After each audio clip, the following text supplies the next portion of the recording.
नमस्कार दोस्तों, इस वक्त देश में सबसे बड़ी खबर आ रही है और वो ये है कि इंडिया गठबंधन की आज बैठक में खड़गे को देश के प्रधानमंत्री कैंडिडेट के तौर पर पेश किया गया है। इस पेशगी में सबसे बड़ी जो पुरजोर समर्थन किया है वह ममता बनर्जी ने खुद किया है और उनके साथ अरविंद केजरीवाल ने किया है। यह सूचना अपने आप में बहुत बड़ी है क्योंकि अभी 3 खासकर हिंदी पट्टी के राज्यों में चुनाव जीतने के बाद जिस तरह की सोशल इंजीनियरिंग करते हुए भाजपा नजर आई थी, वैसे में यह दिखाई देना बहुत जरूरी था कि आप किस तरफ और कहां खड़े हैं। ऐसे में खड़गे का प्रधानमंत्री बनना और पीएम कैंडिडेट के रूप में सामने आना, यह क्या एक बड़ी बात है या सिर्फ यह एक प्रतीक है? दूसरा कि जो इंडिया गठबंधन के अनेक दल हैं, उनका क्या स्टैंड होगा, वह क्या सोचेंगे, वो कहां खड़े होंगे? इन सारी बातों को समझने के लिए हमारे साथ इस वक्त लक्ष्मण यादव हैं। वह लगातार इस बीच राजनीतिक चर्चाओं में है और वह इन मसलों पर ध्यान भी रखते हैं। लक्ष्मण जी, आप जो आज यह घोषणा आपने देखी होगी मीडिया में आई है, तो मतलब आपको क्या लगता है कि यह वाकई तुरुप का पत्ता है इंडिया गठबंधन का? बहुत शुक्रिया अजय जी। असल में ये निश्चित रूप से अगर ऐसा फैसला है, क्योंकि अभी ये इतनी खबर ही मीडिया में आई है जी, कि ममता जी ने उसका प्रस्ताव रखा और केजरीवाल जी ने समर्थन कर दिया। जी, बाकी लोगों की क्या प्रतिक्रिया आती है, अंतिम निर्णय क्या होता है, इसका इंतज़ार करना होगा।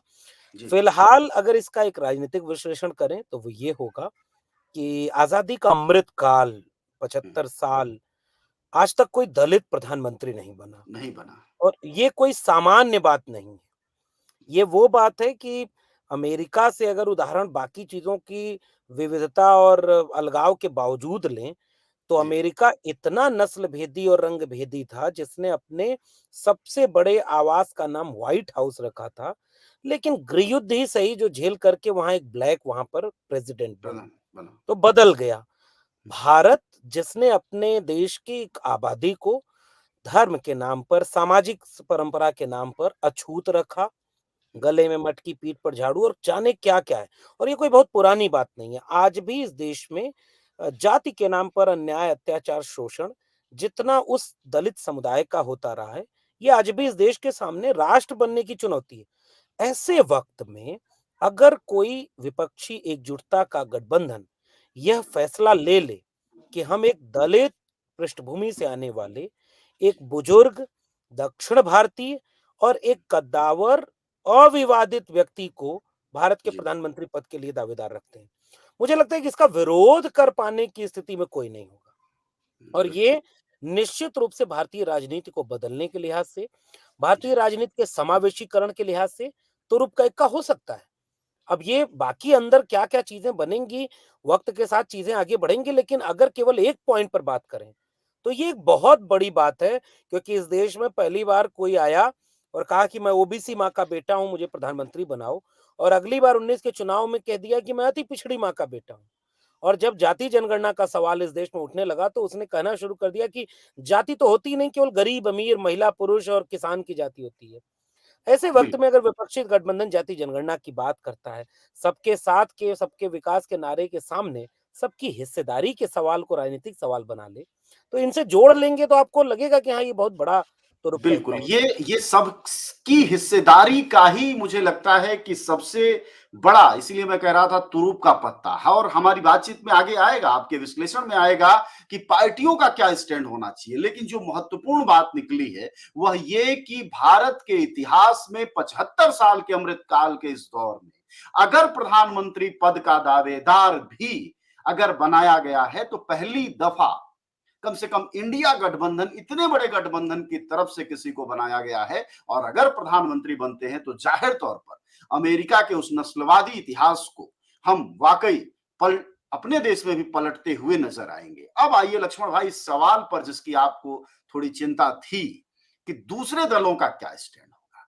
इसमें, अगर शेयर होल्डर की बात करें तो दूसरे दल जाहिर तौर पर अगर अरविंद केजरीवाल और ममता बनर्जी ने एकता जाहिर कर दी है तो टुकड़े टुकड़े में थोड़ा समझते हैं।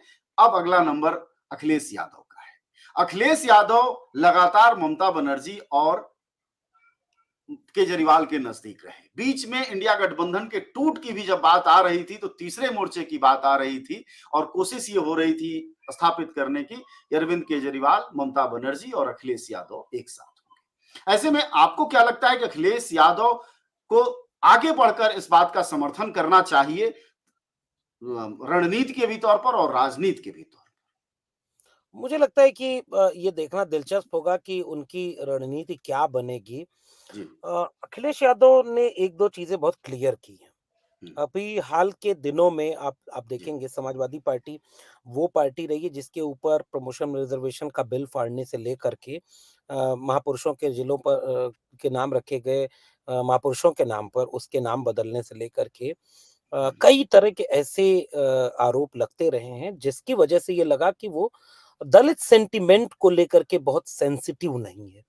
लेकिन आज के अखिलेश यादव और समाजवादी पार्टी को आप देखेंगे तो ये लगेगा कि वो अपने हर पोस्टर में अंबेडकर और लोहिया की साथ में बात करते हैं। वो संविधान को बचाने की बात करते हैं। उन्होंने पीडीए का नारा दिया है, पिछड़ा, दलित और अल्पसंख्यक।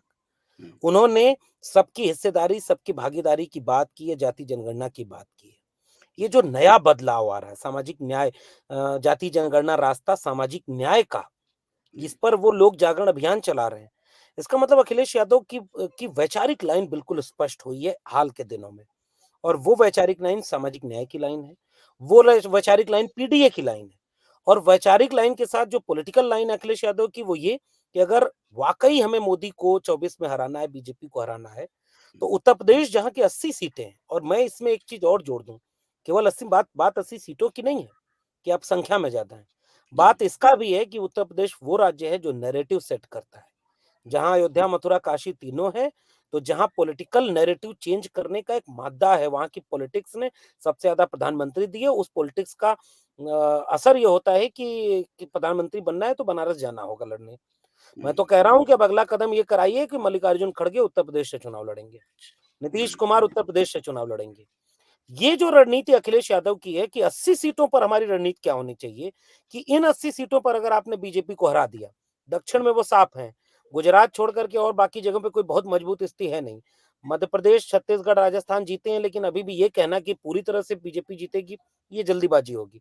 ऐसे में अखिलेश यादव की रणनीति निश्चित रूप से ये होगी कि हम कहीं भी वो जो समावेशी सामाजिक न्याय की राजनीति वो करते जी। जा रहे हैं। अंबेडकर के संविधान को बचाने की बात अखिलेश यादव साफ कहते जा रहे हैं कि 24 के चुनाव के बाद अगर वो जीत गए तो संविधान ही नहीं बचेगा। ऐसे में मुझे नहीं लगता कि कोई विरोध जैसा कोई स्वर बिल्कुल। होगा कि मल्लिकार्जुन खड़गे का विरोध करें।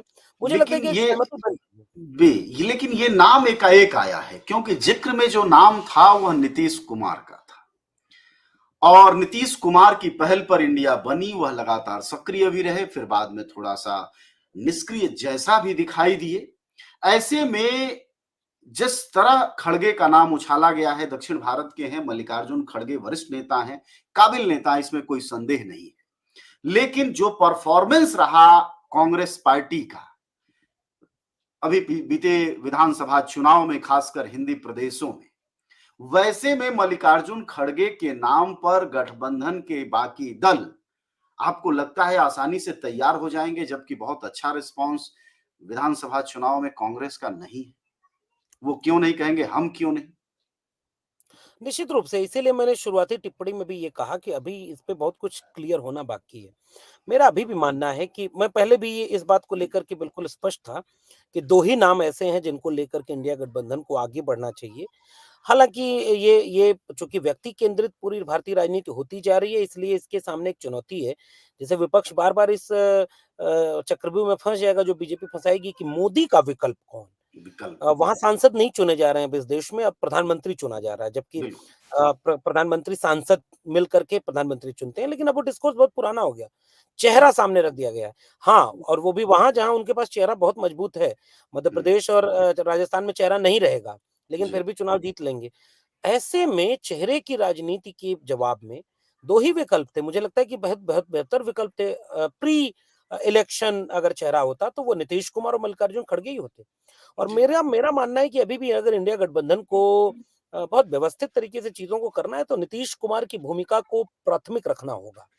अकेले मल्लिकार्जुन खड़गे का नाम रख देने से अब देखना दिलचस्प होगा कि आगे वो किस समीकरण किस दिशा में बनेगा, कौन-सा हुँ, क्षेत्रीय दल क्या नीतीश कुमार ने तो बार-बार इस बात की शुरुआत की थी भाई।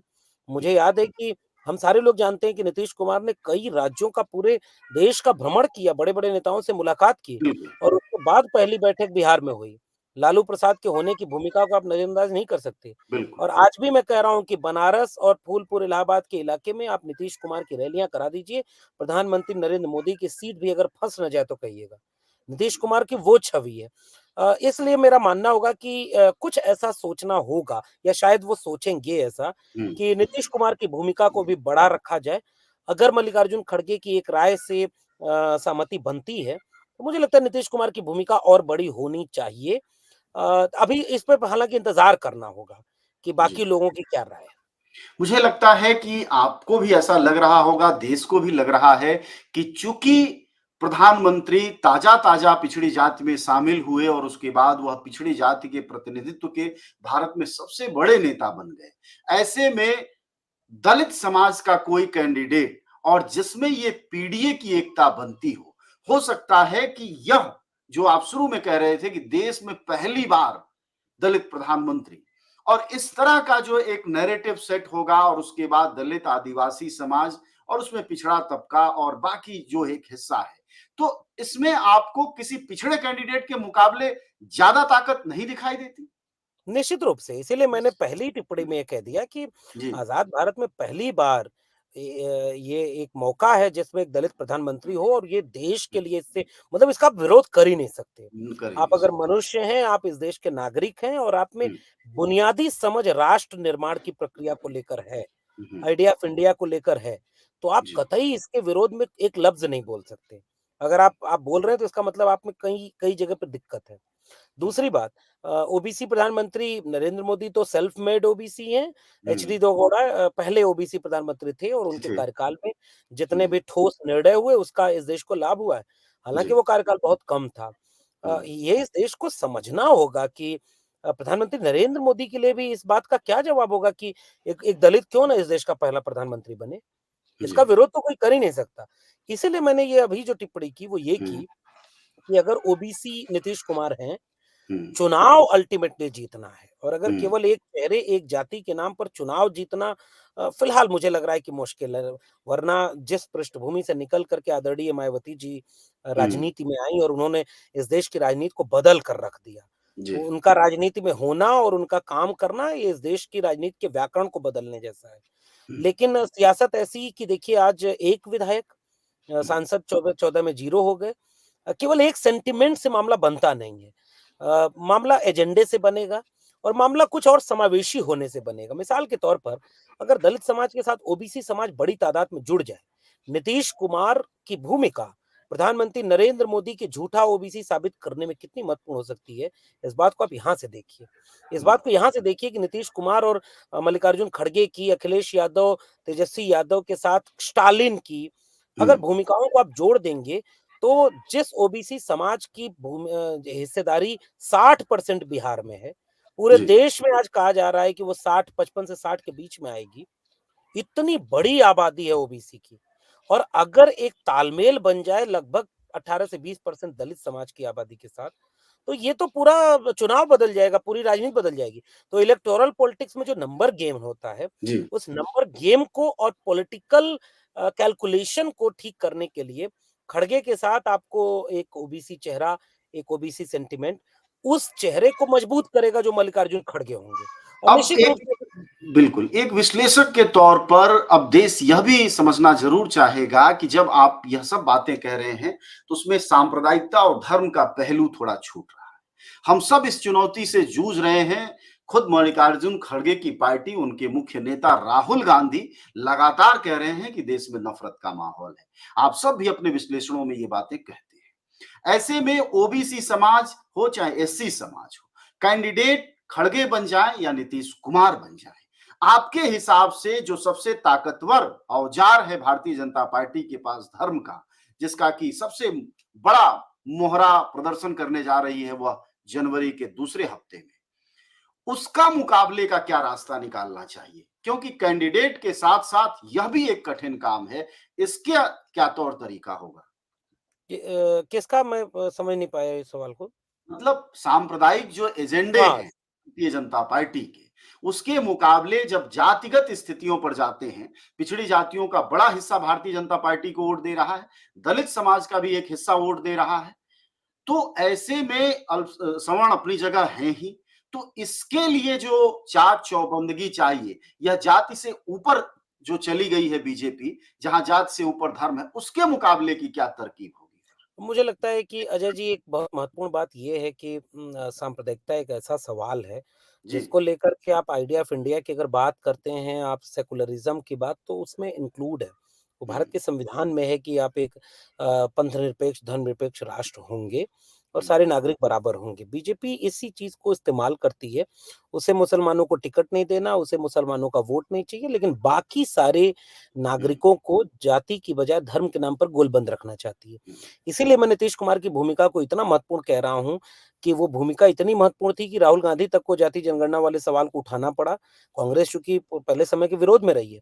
जी, इस सवाल की काट सीधे बीजेपी के पास नहीं है, क्योंकि जाति की पहचान में अंदर से आपको चुनौती मिलेगी। जो हिंदू का वृत्त बना है आपका, हुँ, उस वृत्त के भीतर के लोग आपसे कहेंगे कि अगर हम भी हिंदू थे तो हमारे प्रोफ़ेसर कहाँ हैं, हमारे डॉक्टर इंजीनियर कहाँ हैं? हम अगर हिंदू थे तो हमारी सरकारी नौकरी कहाँ है? इसका काट धर्म के नाम पर बहुत दूर तक नहीं दिया जा सकता। राम मंदिर बन रहा है, इवेंट बड़ा होगा, हिंदू सेंटिमेंट का इस्तेमाल होगा और हिंदू बन के वोट देते हैं लोग बीजेपी को, इसमें कोई दो राय नहीं। लेकिन अगर कहीं ये सेंटिमेंट हावी हो जाता, तो वो जो वोटर जो बीजेपी को वोट दे रहा है, उसमें डेंट लगता। वो बीजेपी का वोटर शिफ्ट होता। इसलिए कास्ट पॉलिटिक्स एक बड़ी पॉलिटिक्स है। प्लस सांप्रदायिकता का शिकार मुस्लिम वोटर इस देश का, वो क्लियर देख रहा है, समझ रहा है, जान रहा है। अ, जितना अपमान हुँ, हाल के दिनों में धर्म के नाम पर मुसलमानों का हुआ है, उस और उनका पॉलिटिकल सेंस बहुत क्लियर रहता है।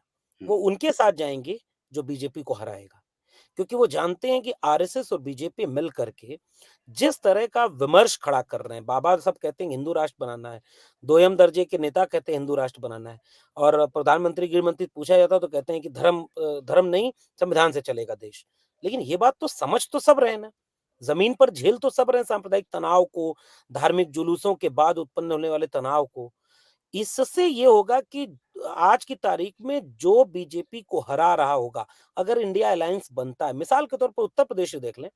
अगर उत्तर प्रदेश में कांग्रेस, सपा, आरएलडी, तमाम ये पार्टियां, और इवन मैं तो कह रहा हूं कि बसपा को भी शामिल करने के रास्ते ढूंढने चाहिए, और ये सब मिले, तो मुझे नहीं लगता कि एक सिंगल एक वोट भी इस गठबंधन को छोड़ करके कहीं और जाएगा मुसलमानों का। तो वो बड़ा वोट बैंक देखिए इंडिया गठबंधन के साथ रहेगा। बतौर वोटर मुसलमान रिप्रेजेंटेशन का सवाल निश्चित रूप से महत्वपूर्ण है कि भाई आप मुसलमान कब बनेगा, मुसलमान की जगह कहाँ होगी। तो एट्रोसिटी ही बड़े सवाल दलित और मुस्लिम या ओबीसी को लेकर नहीं होते कि जब इन पर दमन होगा या जातिगत धार्मिक अन्याय होगा तभी हम इनके सवाल को उठाएंगे, नहीं। जी, हिस्सेदारी भी तो होनी चाहिए। एक दलित को, एक ओबीसी को, एक मुसलमान को, एक महिला को हिस्सेदारी का सवाल सबसे महत्वपूर्ण है। इन दोनों सवालों पर इंडिया गठबंधन को निश्चित रूप से अपनी राय रखनी होगी। इसलिए मैंने शुरुआती एक बात कही, चेहरा एक चीज है, एजेंडा दूसरी और सबसे महत्वपूर्ण चीज है। एजेंडे में शामिल होगा कि सांप्रदायिकता के सवाल पर आपका क्या स्टैंड होगा। एजेंडे में शामिल होगा कि जाति जनगणना आपका प्राथमिक मुद्दा है कि नहीं। एजेंडे में शामिल होगा कि जो जो हिस्सेदारी का सवाल है, भागीदारी का सवाल है, उसके साथ महंगाई, बेरोजगारी और ये सारी चीजें चलेंगी। तो एक ब्रॉडर फ्रेमवर्क अभी करना होगा। इसके लिए मुझे लगता है इंडिया गठबंधन की इन बैठकों के बाद अब एक एक ब्लूप्रिंट आ जाना चाहिए था।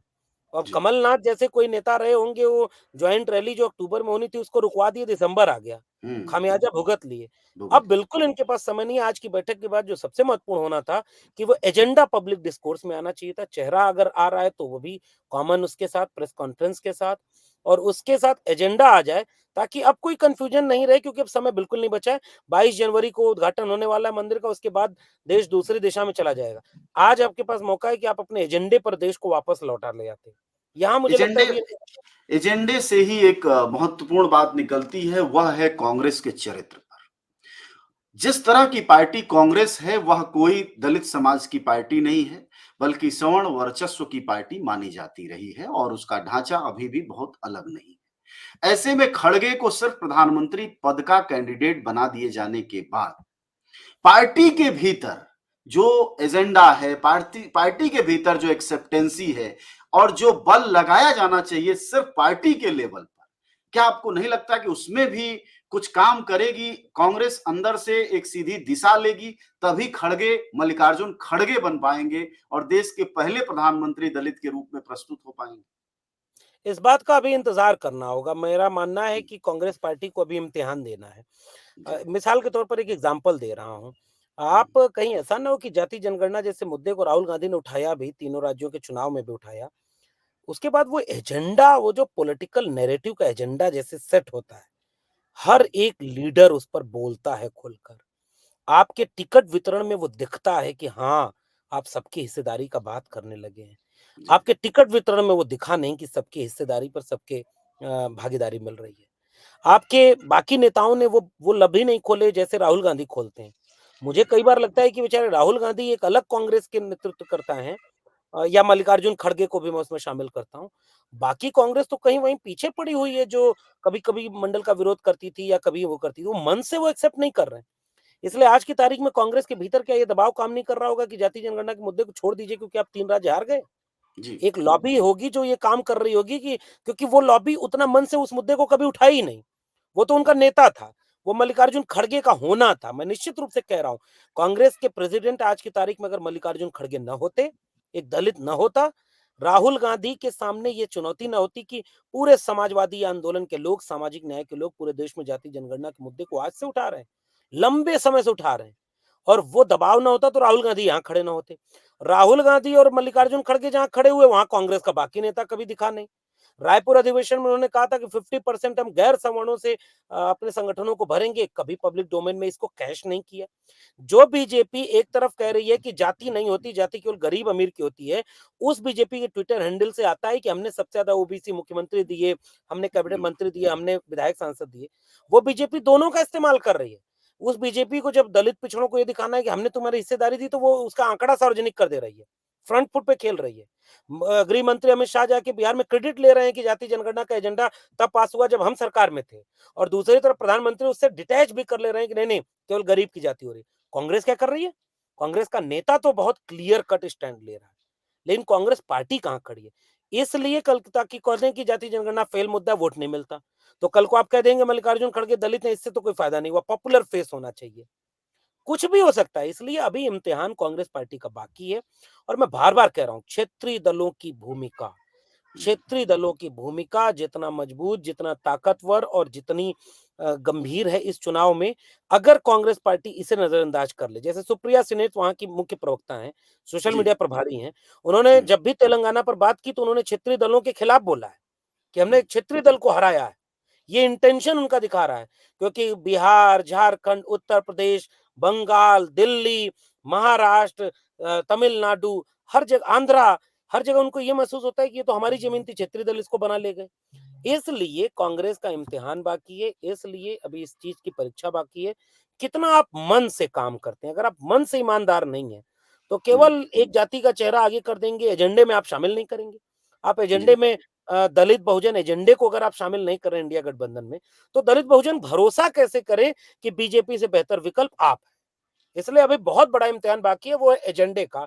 और एजेंडे में क्लियर कट जाति जनगणना, क्लियर कट जी, शिक्षा का सवाल, क्लियर कट आरक्षण का सवाल, संविधान का सवाल अगर नहीं शामिल होगा, तो मुझे लगता है कि बात अधूरे मन से होगी, इसका फायदा फिर नहीं मिलेगा। बिल्कुल।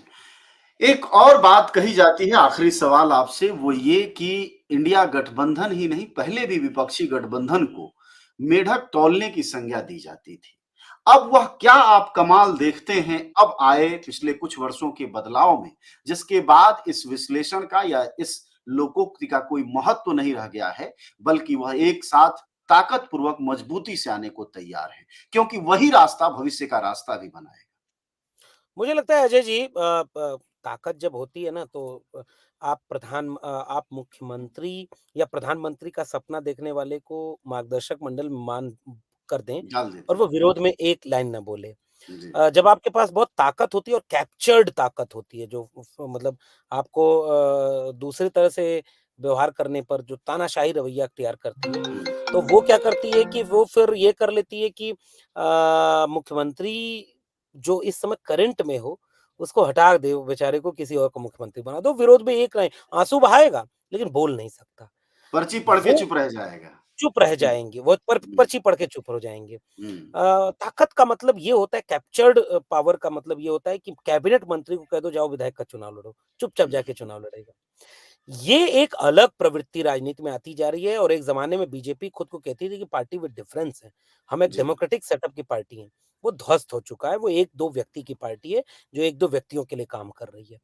ऐसे वक़्त में विपक्षी दलों को ये बात अगर समझ में आ गई है कि संविधान ही खत्म हो जाएगा, आज तो पार्टियाँ तोड़ ले जा रही हैं। आप जी, मुख्य नेता इधर है, सारे विधायक तोड़ करके चुनी हुई सरकार गिरा दिया। जिसके मन पे हो ईडी, सीबीआई, जिसके मन पे लोकतंत्र की हत्या, संविधान ही नहीं बचेगा, चुनाव निष्पक्ष नहीं हो रहा है। इन चीज़ों ने इन सारे दलों को एकजुट किया है और मुझे लगता है कि अगर थोड़ा भी समझदारी से चीज़ों को हैंडल किया जाए, तो ये मेढक-वेढक तौलने वाली बात खत्म, यहाँ सब एकजुट होकर के एक बड़ी चुनौती पेश कर सकते हैं और अंदर से उनको उनका भी साथ मिलेगा, जो बीजेपी में चुप रह गए या पर्ची पढ़ कर के अवसाद में चले गए। भीतर-भीतर तो वो भी चाहेंगे ना कि यार हमारे सपने टूटे हैं, हम इनका भी सपना तोड़ें। क्यों दिल्ली और लखनऊ में लड़ाई क्यों चल रही है? योगी आदित्यनाथ कैबिनेट विस्तार क्यों नहीं किए? कहीं-कहीं तो अंदर-अंदर बहुत कुछ चल रहा है। तो झगड़े हर तरफ होते हैं। कुछ लोग पावर से डरा-धमका करके, खरीद-बेच करके अ, चुप कर देते हैं अपने अपने भीतर के अंतर्विरोध को। विपक्षी डेमोक्रेटिक हैं तो थोड़े बहुत अंतर्विरोध आएँगे तो बुरा नहीं है। थोड़ी लड़ाई झगड़ा होगी सीट बँटवारे को लेकर के, थोड़ा और चीज़ों को लेकर के होगी।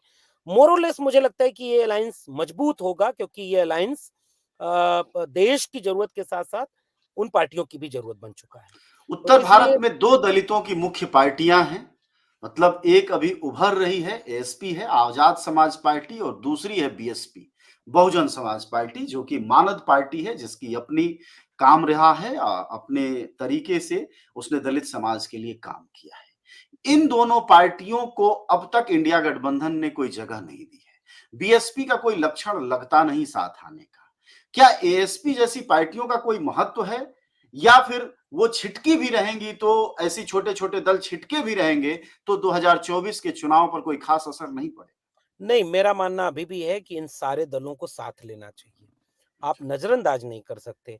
इवन मैं तो कह रहा हूँ कि वो सारी कोशिशें करनी चाहिए और अगर ये कोशिश सोनिया गांधी जी चाहें तो मायावती जी से बात कर सकती हैं और करनी चाहिए। वो एक जी, बड़ी नेता हैं, उनके साथ एक इमोशन जुड़ा हुआ है और वो एक बहुत बड़े आप अगर दलित प्रधानमंत्री बनाने की बात कर रहे हैं, तो आप मायावती को साथ नहीं लेंगे ये विरोधाभास नज़र आएगा। या आप पूरी तरह से बात करके क्लियर करिए कि क्या बात हो रही है जो दोनों साथ में नहीं आ रहे हैं। आप पहले उनसे बात करिए, एक तस्वीर आए कि सोनिया जी मिलने आई हैं या कुछ भी ऐसा हो, राहुल जी एक बार जाएँ। मतलब मुझे लगता है कि जब आप सब दिल बड़ा दिखा रहे हैं, संविधान और देश बचाने तक की बात कर रहे हैं, तो थोड़ा बहुत ये भी चल जाएगा, कौन किसके घर जा रहा है इससे अब कोई मतलब बचा नहीं। लेकिन मुझे लग रहा है कि अगर मायावती जी को शामिल नहीं किया जाएगा तो कितना नुकसान होगा, कितना नहीं मैं ऑब्जेक्टिवली नहीं कह सकता। लेकिन एक मैसेज तो ज़रूर जाएगा इसलिए इनको ज़रूर शामिल करना चाहिए। चंद्रशेखर आज़ाद को आज लोग इस तरह से तौलेंगे कि भाई चुनाव तो वो भी लड़े, हार गए। चुनाव तो बहुत लोग लड़ के हार जाते हैं। लेकिन जो एक नई लीडरशिप बन रही है, आप इसे हुँ, नकार नहीं सकते। चंद्रशेखर आज़ाद 1 चुनाव हारेंगे, 2 चुनाव हारेंगे, 3 चुनाव हारेंगे, लेकिन आप ये नहीं कह सकेंगे अपने दिल पे हाथ रख के कि चंद्रशेखर आज़ाद इस देश के नेता नहीं हैं या आगे आने वाले दिनों में वो एक बड़े नेता नहीं बनेंगे। तो इसलिए और अभी भी ये वाला खाई तो निश्चित रूप से आपने बहुत सही सवाल किया। इस हुँ, खाई को भरने के लिए आपको उन पार्टियों को ज़रूर शामिल करना होगा वरना आपका गठबंधन सतरंगी नहीं दिखेगा। इसलिए मैं इस बात से सहमत हूँ कि सबको साथ लाने के लिए कोशिश करनी चाहिए या अगर मायावती जी को हर अंतिम हद तक कोशिश करके और मेरा मानना है कि कई बार चुनाव के नज़दीक आते थे, हो सकता है कोई रास्ता निकल आए। हुँ, पोस्ट पोल रास्ता निकल आए। लेकिन जी, मैं चाहूँगा कि ये सारे लोग मिलकर लड़ें, बिना इसके अधूरा होगा। बहुत शुक्रिया। जी। शुक्रिया आपका बातचीत के लिए। हमारे साथ इस वक़्त बहुत कम समय पर बहुत ही संजीदगी के साथ बहुत कमाल की बातें रखी और लगभग इंडिया गठबंधन के भविष्य का क्या रणनीति होनी चाहिए, ये हमें लक्ष्मण ने विस्तार से बताया। उन सभी पहलुओं पर हमने कोशिश की कि ध्यान दिया जाए, चाहे एसपी का मसला हो, बीएसपी का मसला हो, बड़ा दल हो।